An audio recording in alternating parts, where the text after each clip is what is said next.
Good morning students. आज हम हमारी जो 5th यूनिट है उसको स्टार्ट करेंगे, that is states of matter. क्या हमारी 5th यूनिट है? States of matter.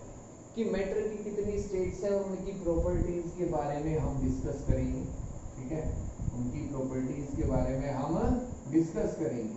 अब स्टेट्स ऑफ मैटर जो है वो हम बाद में देखेंगे। सबसे पहले हमें तो ये पता होनी चाहिए कि मैटर क्या होता है। मैटर क्या होता है? तो हमारे चारों तरफ जो भी चीजें हैं जो कुछ स्पेस ऑक्यूपाई करती हैं, जो कुछ स्पेस ऑक्यूपाई करती हैं, जिसका कुछ मास होता है, वो सब किसके अंदर आता है? मैटर के अंदर आता है। किसके अंदर आता है? मैटर के अंदर। हम अपने जो सेंसेस हैं उनसे उनको फील कर सकते हैं, वो भी क्या होंगे हमारे पास? मैटर होगा। क्या होगा? मैटर होगा। जैसे हम देख सकते हैं, हमारे आईज जो है वो एक सेंस है, तो इनसे हम देख सकते हैं, टच कर सकते हैं हम। ठीक है, एयर जो है उसको भी हम टच, जो जब हमारी बॉडी को वो टच करती है तो उसको हम फील कर सकते हैं। तो मतलब टचिंग से, देखने से हम जिस भी मैटर को ऑब्जर्व करते हैं, वो जिस भी थिंग को, जिस भी ऑब्जेक्ट को हम ऑब्जर्व करते हैं, वो सब मैटर है। वो सब क्या है? मैटर है।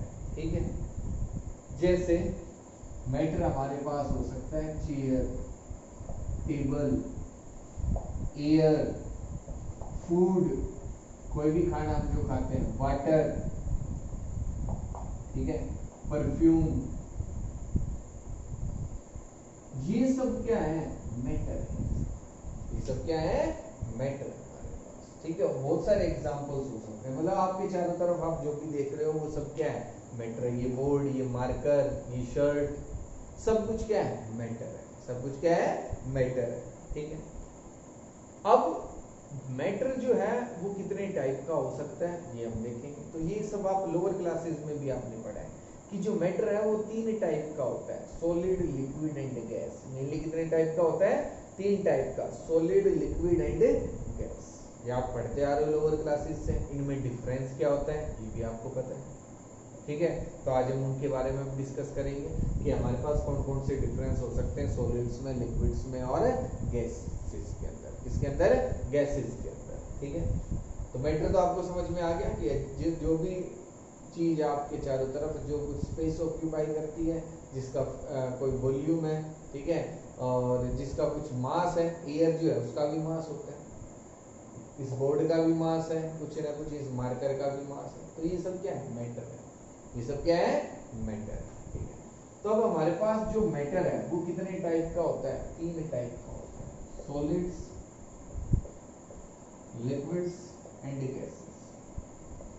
Solids, liquids and gases. अब ये आपने लोअर क्लासेस में बहुत अच्छे से पढ़ा है, डिफरेंस क्या होंगे सॉलिड्स में, लिक्विड्स में और गैसेस में। कई बार आपने पढ़ा होगा। तो हम लिख सकते हैं कि solids have fixed shape and volume। Solids की फिक्स्ड शेप होती है और फिक्स्ड क्या होता है? वॉल्यूम होता है। और फिक्स्ड क्या होता है? Volume.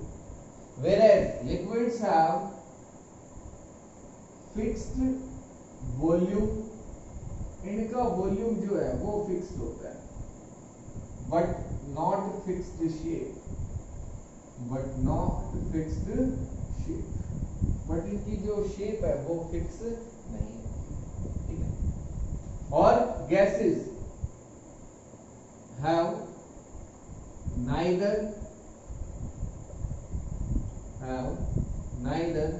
Fixed shape nor fixed volume. Nor fixed, ना तो इनकी जो स्टेट है वो इनकी जो शेप है वो फिक्स्ड होती है, ना ही वॉल्यूम होता है। ठीक है, गैसेस में वॉल्यूम फिक्स्ड होता है लेकिन शेप फिक्स्ड नहीं होती है। अगर हमने 1 लीटर वाटर लिया है, उसको किसी भी कंटेनर में डालेंगे वो 1 लीटर ही रहेगा, वो चेंज नहीं होगा। तो फिक्स्ड वॉल्यूम हो गया कि वॉल्यूम फिक्स्ड है 1 लीटर, लेकिन उसकी शेप जो है वो चेंज हो जाएगी। कि जिस भी कंटेनर में हम लिक्विड को डालेंगे वो उसी कंटेनर की शेप ले लेता है। लेकिन गैसेस में अगर आपने 1 लीटर गैस ली है, जब उसको दूसरे कंटेनर में डालोगे तो वो पता नहीं आती एस्केप हो जाएगी या ज्यादा, और बाहर से कोई गैस उसके साथ में मिक्स होके वॉल्यूम ज्यादा कर देगी।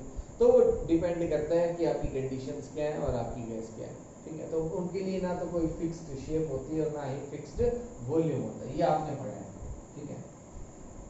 Solids are closely packed, solids are closely packed, जो सॉलिड्स होते हैं वो क्लोजली पैक्ड होते हैं, बिल्कुल पास पास, इनके जो एटम्स हैं, जो मॉलिक्यूल्स हैं, वो एक दूसरे के बिल्कुल क्लोजली पैक्ड होते हैं। Whereas liquids are less closely packed, are less closely packed, ये कम क्लोजली पैक्ड होते हैं, मतलब इनमें कुछ गैप रहता है, इनमें क्या रहता है, कुछ गैप होता है, यहाँ बिल्कुल पास रहेंगे, यहाँ थोड़े से दूर हो जाएंगे, ठीक है। और अगर हम बात करें गैसेस की, particles are apart from each other, apart from each other, और यहाँ जो पार्टिकल्स होते हैं गैसेस में वो सब एक दूसरे से अलग अलग रहेंगे, मतलब इनमें बहुत ज्यादा गैप रहेगा। Are far apart from each other हम कैसे भी लिख सकते हैं, ठीक है। तो यहाँ बिल्कुल स्पेस नहीं होगा, क्लोजली पैक्ड है, बिल्कुल थोड़ा सा गैप हुआ और यहाँ सबसे ज्यादा गैप हुआ, ठीक है। तो ये भी आपने पढ़ा है लोअर क्लासेस में, ठीक है। नेक्स्ट देखो, अब जब भी आप डिफरेंस लिखोगे एक बात आपको क्या याद रखनी है कि जिस लाइन में ये फर्स्ट ये पॉइंट आएगा, ठीक है, उसी लाइन में उसी लाइन से आपको ये पॉइंट भी स्टार्ट करना है। ये नहीं कि ये आपका थर्ड लाइन में आ रहा है और फिर आपने ये जो सेकंड पॉइंट था आपने वो तो यहाँ से स्टार्ट कर दिया और इसका जो सेकंड पॉइंट है वो आपका यहाँ से स्टार्ट हो रहा है। ये गलत है कि ये मान लो फर्स्ट पॉइंट जो था इस केस में हमने बड़ा लिख दिया, यहाँ तक लिख दिया, तो सेकंड पॉइंट जो है आपको आप वो यहाँ इसका यहाँ से स्टार्ट करोगे और इसका यहाँ से, वो गलत है। दोनों के सेम लाइन से स्टार्ट होनी चाहिए पॉइंट जो भी है, फर्स्ट पॉइंट है, सेकंड है, थर्ड है, फोर्थ है। यहाँ से जब अगर कुछ नहीं है तो इसको खाली छोड़ दो, इसमें हमें हमारे पास कुछ लिखने का नहीं है, तो ये जो बीच में स्पेस रहेगा इसको खाली छोड़ दो और यहाँ से स्टार्ट करो। तो तीनों तीन हो, दो हो, चार हो, जो भी डिफरेंस हो सभी आपको क्या करने हैं, एक ही लाइन से स्टार्ट करने हैं। तो ये क्या था, पार्टिकल्स आर सॉलिड्स आर या पार्टिकल्स इन सॉलिड्स, ठीक है, आर क्लोजली पैक्ड, क्लोजली, जो पार्टिकल्स होंगे वो क्लोजली पैक्ड रहेंगे। और यहाँ भी लिख लेना particles are less closely packed, यहाँ जो पार्टिकल्स होंगे वो कम क्लोजली पैक्ड रहेंगे। Next, solids have high melting and boiling points, have high melting and boiling points. Solids का जो melting point है या जो boiling point है वो high रहेगा, whereas liquids have low melting and boiling point as compared to solids. Solids के comparison में इनका जो बॉइलिंग पॉइंट है या जो मेल्टिंग पॉइंट है वो कम रहेगा। whereas in case of gases have very low melting and boiling point, इनका जो मेल्टिंग पॉइंट है या जो बॉइलिंग पॉइंट है वो बहुत ही कम रहेगा, तीनों दोनों से कम रहेगा, सॉलिड से भी और लिक्विड से। Force of attraction between the particles is very high. इनके पार्टिकल्स के बीच में जो फोर्स होती है वो वेरी हाई होती है, सबसे ज्यादा होती है। In liquids force of attraction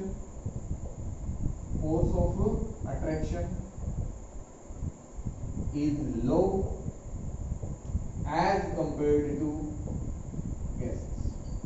As compared to solids. Solids के कंपैरिजन में जो फोर्स ऑफ अट्रैक्शन होती है, force of attraction between the particles, इस तरीके से लिखते हैं ना, force of attraction between the particles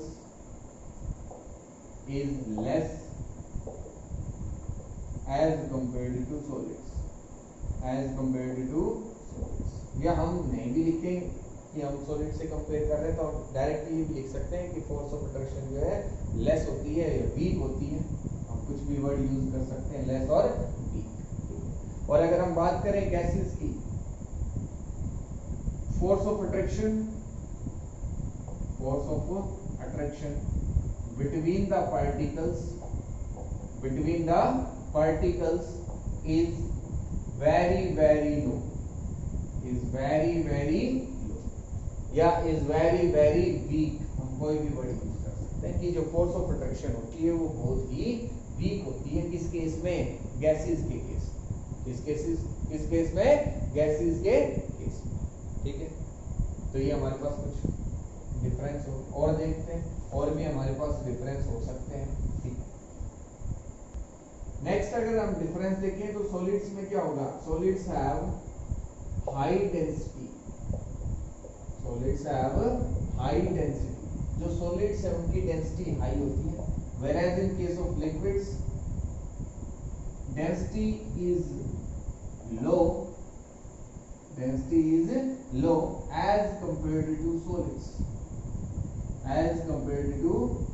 solids के कंपैरिजन में जो डेंसिटी है वो कम होती है। whereas in case of gases density is very low।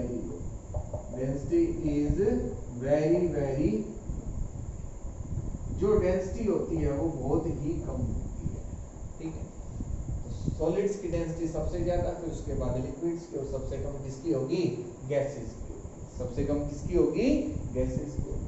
ठीक है, तो ये हमारे पास कुछ डिफरेंस है, आप और भी लिख सकते हो लेकिन काफी। ठीक है, अब सॉलिड्स के example chair, table, rock, pen, duster, कोई भी एग्जांपल हम ले सकते हैं। आपके चारों तरफ जो भी है, चेयर, टेबल हो गया, रॉक मतलब कोई भी पत्थर है, ठीक है, स्टोन, कुछ भी लिख सकते हो, पेन, डस्टर, ये सब क्या है? सॉलिड्स। लिक्विड्स अगर हम देखें तो वाटर, ऑयल, अल्कोहल, ये सब क्या है? लिक्विड्स। और गैसेस हमारे पास है ऑक्सीजन हो गया, नाइट्रोजन, नियॉन, आर्गन, ये सब क्या है? गैसेस है। ये सब क्या है?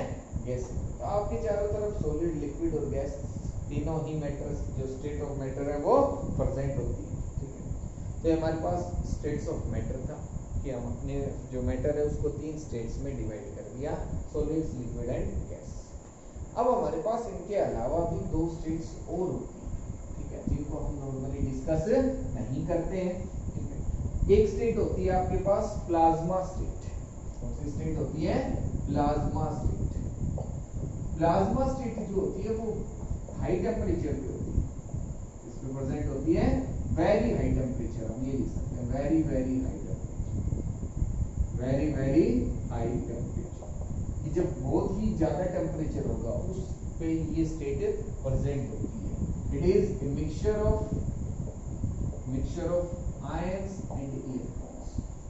Mixture of ions and electrons. इसके अंदर किसका मिक्सचर होगा? आयंस का होगा और इलेक्ट्रॉन्स का। और आयंस भी कैसे होंगे?